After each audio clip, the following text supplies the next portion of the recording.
happened in the fall of 2021 when I was living alone in a rented townhouse in southern Illinois. It was my first time ever living by myself, and even though I was technically an adult, 27, with a full-time job and a stable routine, I still had a lot of nerves about the idea. I'd just gone through a rough breakup, and I thought the silence and solitude might help me process everything. The townhouse was part of a small row of identical units, kind of plain but clean and quiet, tucked away in a sleepy cul-de-sac just off a rural highway. The neighborhood had that sterile suburban vibe. Lots of beige vinyl siding, trimmed hedges, wind chimes, and mailboxes with family names stenciled on them. Mostly older folk, but a few young families. I didn't know any of my neighbors well, but I liked it that way. I kept to myself. But almost right away, I noticed one person who stood out from the rest. He lived 3 doors down. A tall, heavy-set man, probably in his mid-40s, with a scruffy beard and a weird habit of standing outside his house at night, sometimes just pacing or smoking, sometimes doing nothing at all, just staring. I'd pull into my driveway after work around 9 or 10 p.m., and there he'd be, leaning against his porch rail or just standing at the edge of his driveway facing the street. He never waved, never smiled. He just stared. Even if I looked directly at him, I tried to ignore it. A couple of times I mentioned it to friends or my mom, and they said maybe he was just a night owl or had insomnia, but there was something unsettling about him, like he was always watching but never participating. It wasn't just that he was there, it was the stillness. He didn't fidget or check his phone or shift his weight. He just stood there like a statue. I told myself not to be paranoid, but the more time passed, the more that gnawing feeling in my gut grew. Then the noises started. It was around mid-September when I first heard it. I had just gotten home from work after a long shift. I worked late hours managing inventory at a distribution center, and I usually got in around 10:30 p.m., exhausted, grabbing a bite to eat, and crashing. That night, I fell asleep around midnight. At exactly 2:37 a.m., I woke up to a sound I can only describe as metal scraping against wood. At first, I thought I had dreamed it, but then I heard it again. A long, slow creaking noise, like an old gate opening. My bedroom was on the first floor, at the back of the unit, and I had a sliding glass door with vertical blinds that led to a small, fenced-in backyard. I sat up in bed, heart racing, and listened. There was a pause, then I heard footsteps, soft, crunching sounds, like someone walking slowly across gravel. My entire backyard was lined with decorative rock instead of grass, so you could hear every footstep clearly. These weren't animal sounds. I grabbed my phone and crept out of bed. I didn't have a weapon, just a dull kitchen knife I kept in my nightstand, just in case, which at the time felt kind of ridiculous. I crouched by the edge of the window and peeked through the blinds. I couldn't see anything. The motion light wasn't on, which meant either they were out of range or had come in a different way. I dialed 911. The dispatcher was calm, asked for my address, and told me officers were en route. I stayed crouched in the dark, barely breathing. About 10 minutes later, red and blue lights flickered through my front window. I got up, opened the door, and met the 2 officers outside. I explained everything, what I heard, what time it started. One of them walked around the back while the other stayed with me and asked a few questions. The officer in the yard came back and said the gate was closed and there were no signs of tampering, but said he'd write up a report just in case. They didn't see anyone. No footprints or damage. Basically no crime. One of them actually said, probably just a raccoon, and gave me a look that clearly said, "You're wasting our time." I didn't argue. They left after about 10 minutes. I didn't sleep the rest of that night. The next morning, I went outside to check the backyard myself. That's when I noticed something strange. There was a flat stone about the size of a paperback book, wedged under the bottom edge of the wooden fence gate. I hadn't noticed it before. The gate had a heavy spring that made it swing closed automatically, but the stone looked like it had been placed there specifically to stop it from closing all the way. It was subtle, like something someone would do if they wanted to come back later and slip in without making noise. I picked up the rock and tossed it across the yard. I called the police again and told them what I'd found. They told me they'd note it in the report, but again said there wasn't much they could do. I asked if they could talk to any of the neighbors or check for cameras. They said no, unless a crime was committed, they couldn't investigate. I felt like I was losing my mind. 2 nights later, it escalated. At exactly 2:14 a.m., I woke up again, this time to the sound of my back door handle turning. The handle rattled gently at first, like someone testing it, then a harder jiggle, like someone trying to open it. I sat up in bed, heart hammering. I couldn't see anything through the blinds, but I could feel someone standing on the other side. My mouth went dry. I picked up my phone with shaking hands and called the police again. While I waited, I crouched in the hallway out of view. I didn't have a gun or dog, just that stupid kitchen knife. My motion light clicked on, and through a tiny gap in the blinds, I saw a shadow move across the window. It was a man. He didn't run or try to hide. He just stood there. The same 2 officers showed up again. This time, they actually found footprints in the gravel, big ones, heading right up to the door. But again, they said since no entry had been made, there wasn't enough to go on. They promised to patrol the area more often and told me to keep my doors locked. The next day, I installed a camera. It was one of those mid-range Wi-Fi security cams. I set one up above the back door and another above the front porch. That night, I didn't go to bed.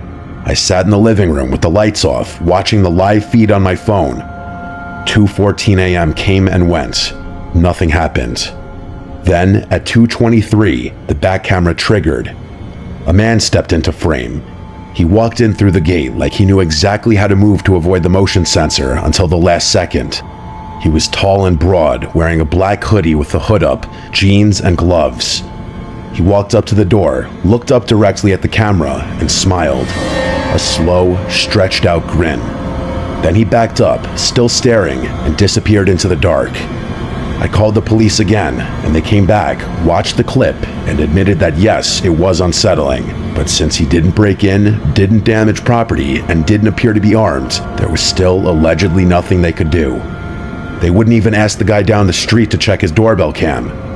I begged them. They said their hands were tied. That night, I packed a bag and slept at a hotel. When I came back the next day, I found 4 muddy handprints on the glass door. 2 high up and 2 low, like someone had crouched down and just rested their hands there for a while, staring in. I moved out a week later. I broke my lease and forfeited my deposit. I didn't care. I couldn't stay there another night. The final straw was the note I found wedged in my mailbox the day I left. It was handwritten in small cramped letters on lined notebook paper. It said, "The cops leave, but I don't." I filed one last report. The officer I spoke to that time looked genuinely disturbed by the note. He promised they'd do a wellness check on the neighborhood, but it was too late. I never went back. About a month later, I got a message on Facebook from a girl named Kayla. She said she was the new tenant who had moved into the unit after me. Her message said, "Hi, sorry to bother you. I think you used to live here. Did you ever have someone in a black hoodie hanging around the backyard? I keep hearing footsteps at night, and last night, someone knocked on the glass door around 2 a.m. and just stood there." I didn't reply. I didn't want to know what happened next.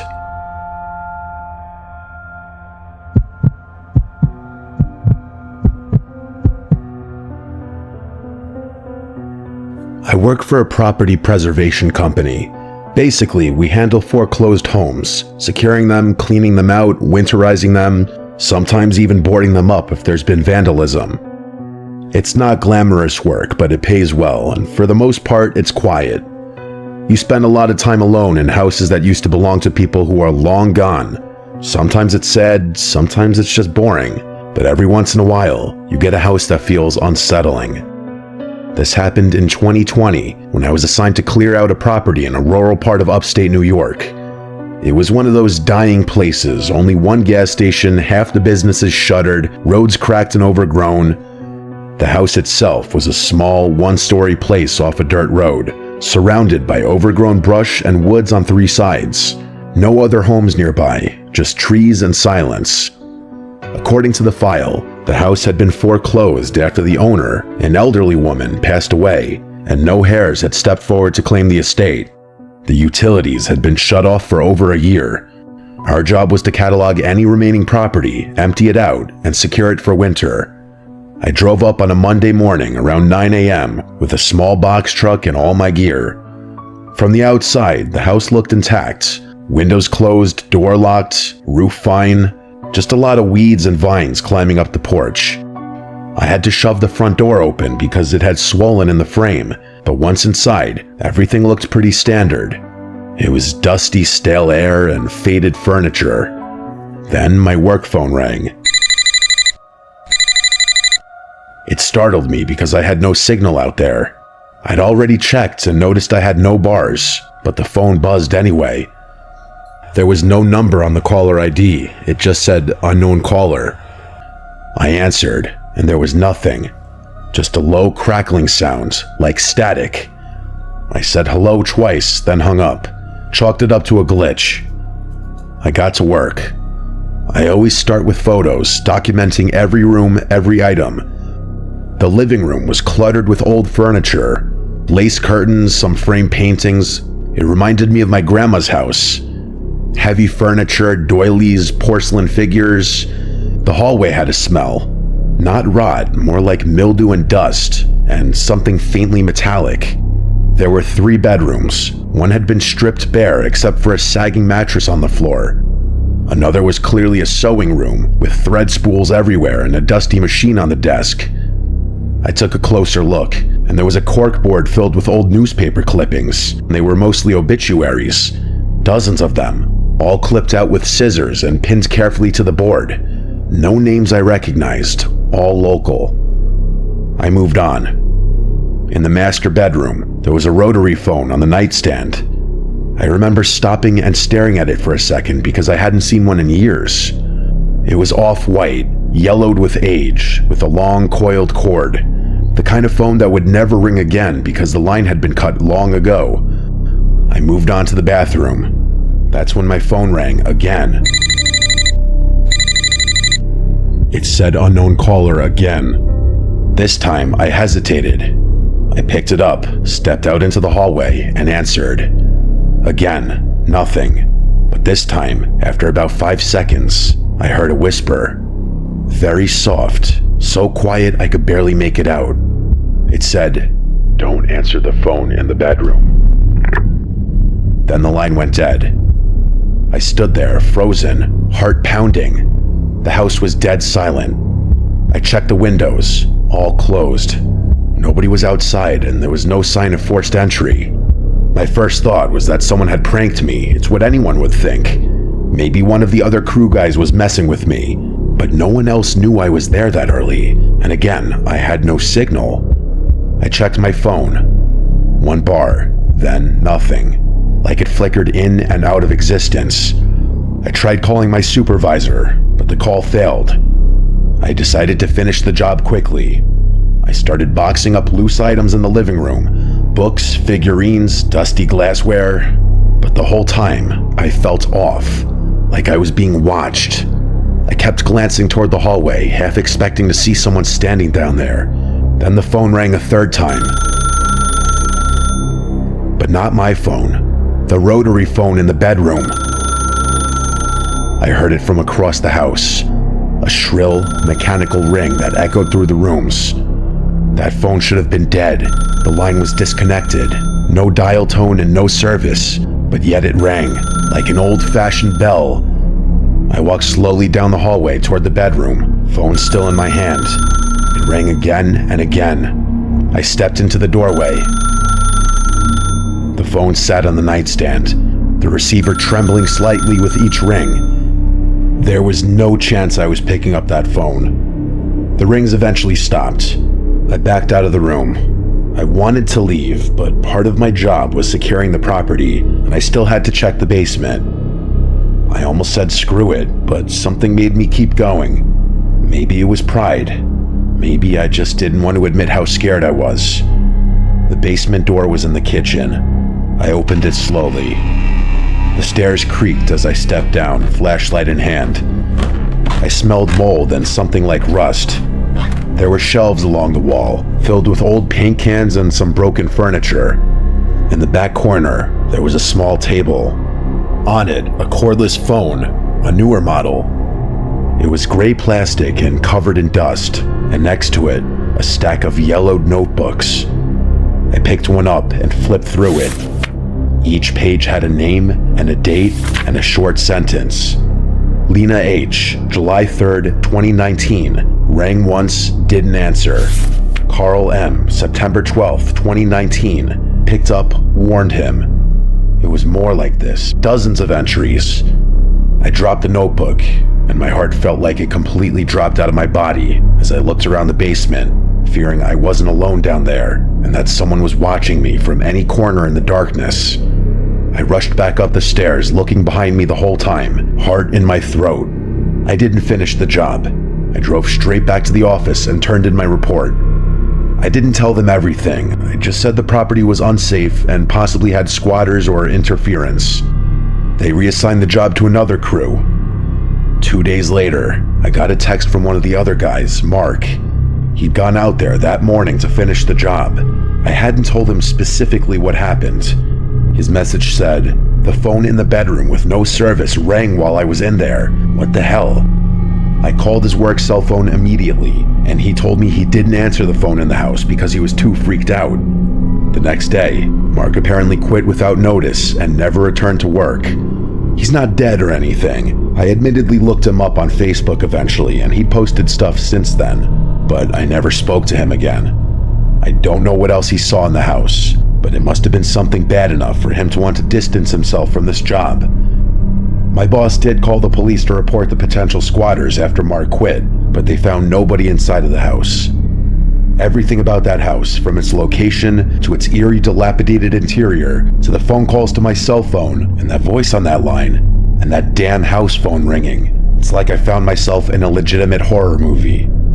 I swear it had to be one of two things: an elaborate sick prank or an equally elaborate trap.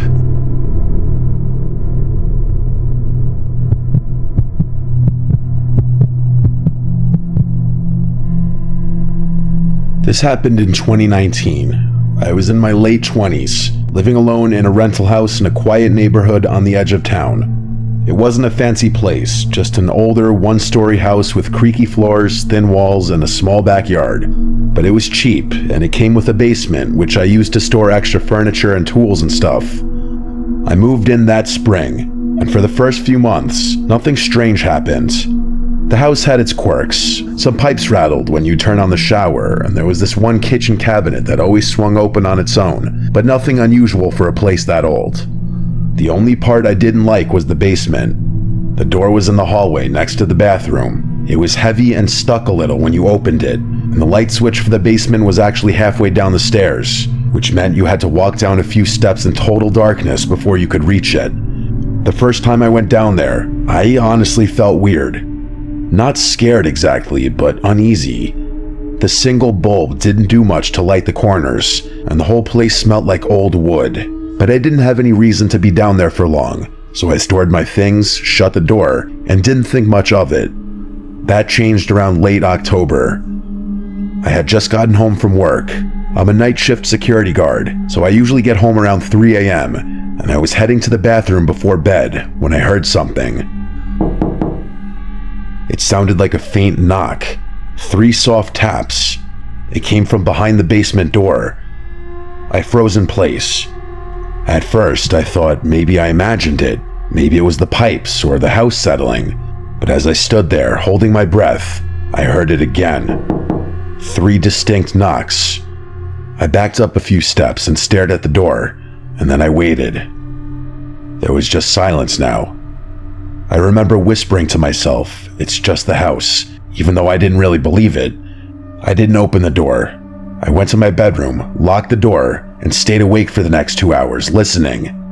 Eventually, I fell asleep with the TV on. The next morning, I checked the basement. I opened the door, went down the stairs, and turned on the light. Everything was exactly the way I left it. No signs of anyone having been down there.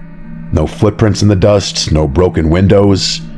I convinced myself it had to be the house shifting or maybe a small animal that got in somehow.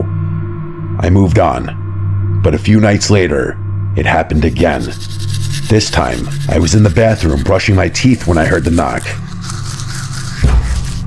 Not 3 taps this time, just 1, but it was loud, and it was close, like someone had used their knuckles hard against the basement door. I opened the bathroom door and looked. The basement door was closed. Nothing moved. The hallway was quiet. I walked over and put my ear against the wood. At first, I heard nothing, but then, very faint, I heard what sounded like breathing. Slow, steady, as if someone was standing on the other side, waiting. I backed away and went to my room, again locking the door. I called my landlord. I told him something strange was going on in the basement, that I thought someone had maybe gotten into the house somehow. He seemed skeptical, but said he'd come by to check it out. When he arrived in the morning, we both went down into the basement together.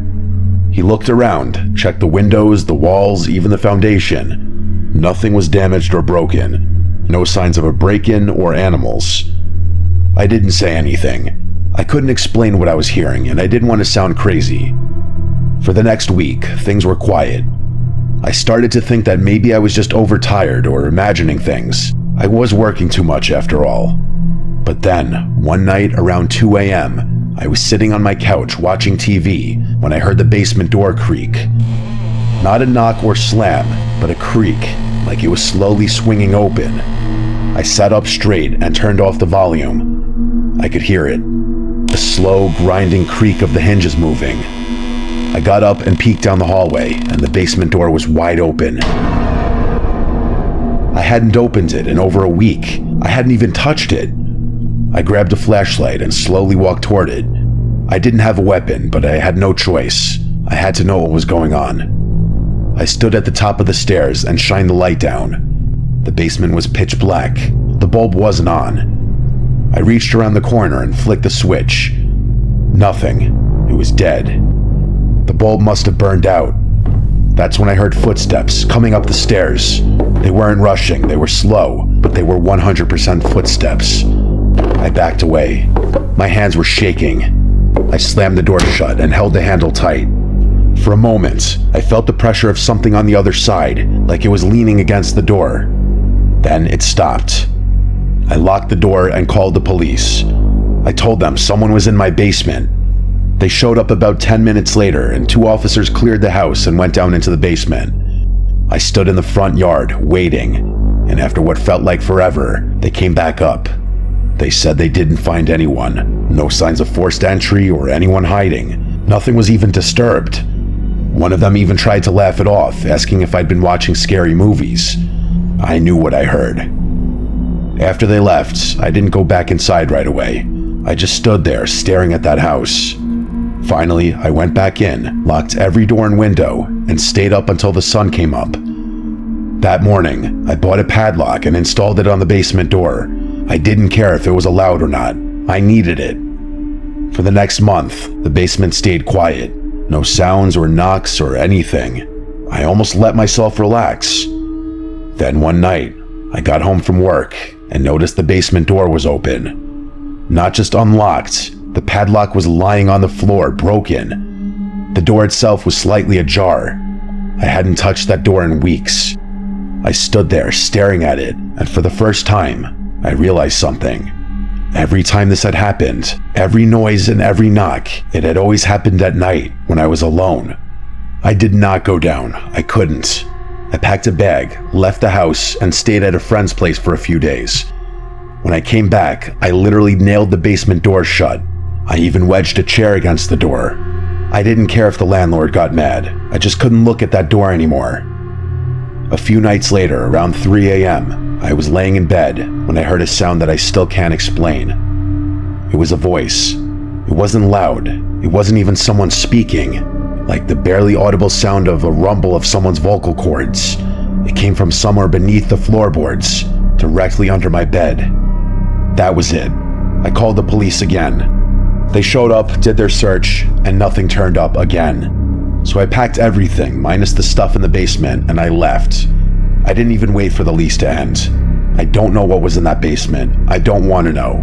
All I can say is that sometimes when I lie awake at night in my new apartment, I think about all this, and I wonder if I'd waited just a little longer, what would have come up those steps.